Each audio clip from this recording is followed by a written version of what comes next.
everyone, my name is Katie Peterson, and today I'm here to talk to you about how to get the most out of something that almost everyone has, your basic point-and-shoot digital camera. Whether it's your only camera you use or your convenient backup to your DSLR, point-and-shoot cameras are extremely underrated. You can take great quality photos if you know what you're doing. Most people just don't take the effort to understand the basics, so today I'm here to share with you 5 tips on how to get the most out of your point-and-shoot camera. Step number 1, get to know your camera. The first step in getting the most out of your digital camera is to read your manual. Familiarize yourself with the many options and know how to change the presets and the settings. These presets are specifically adjusted to help you accomplish certain things. Specific modes such as landscape or portrait are great for their name functions. By fumbling around with your camera settings, it is a great way not to get the shot that you want. So by familiarizing yourself with your camera, this will increase your chances at capturing that perfect shot at that exact moment in time. Step number 2, say no to flash. The most common mistake of a point-and-shoot camera is the use of flash. Manually turn your flash to off mode unless you absolutely need it. The flash on most point-and-shoot cameras is located right beside the lens. This causes very harsh light and often overexposes your shots.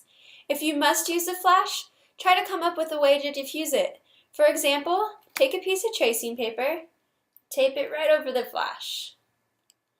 Voila! This not only reduces the distance the flash has to travel, but also creates a more pleasing, soft light compared to the naked flash. Step number 3, zoom. Turn off the digital zoom under your menu settings. You should always be using the optical zoom. Optical zoom draws the image closer while retaining the image quality. Digital zoom, on the other hand, makes the image bigger, not closer, and reduces the image quality. Also, a good tip is to use the zoom function as much as you can instead of physically moving the camera closer. Point-and-shoot cameras tend to suffer from bad distortion and can cause funny perspective if you come up right on top of your subject. Step number 4, pre-focus.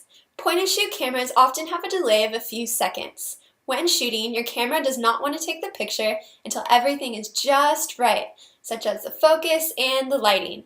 You can speed up this delay and make sure your photograph is in the right exposure by pressing the shutter button halfway down on a subject that's at the exact distance of the subject that you want to shoot, then moving your camera to the desired composition, then pressing the button all the way down to capture a great exposed image quickly. Step number 5, composition and angles. This last tip is one that applies to all photography, but is often overlooked by point-and-shoot users. It is to use the rule of thirds and to experiment using different points of view. Now, to apply the rule of thirds, imagine that every scene that you look at through the viewfinder is overlaid with a tic-tac-toe grid. Most point-and-shoot cameras even give you the option of viewing this grid on your screen. Try capturing interesting things at the intersecting points of the 9-square grid and avoid putting things in the middle. This will help you create more visually appealing images. Along with using the rule of thirds, it is important to explore different points of view. Most people take their photos at eye level or about here. Avoid doing this, otherwise all your pictures will look the same and be boring. It's important to explore different vantage points. Get down low and shoot high. Get down high and shoot low. For example, when shooting babies or pets, get down to their level and take the shot.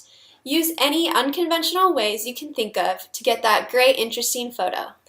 Overall, get to know your camera's menus, don't use the flash unless you need it, use the optical zoom to get a close-up shot of your subject, pre-focus, and find interesting angles and compositions, and I guarantee that you will find an improvement in the quality of the images you can get using your point-and-shoot camera.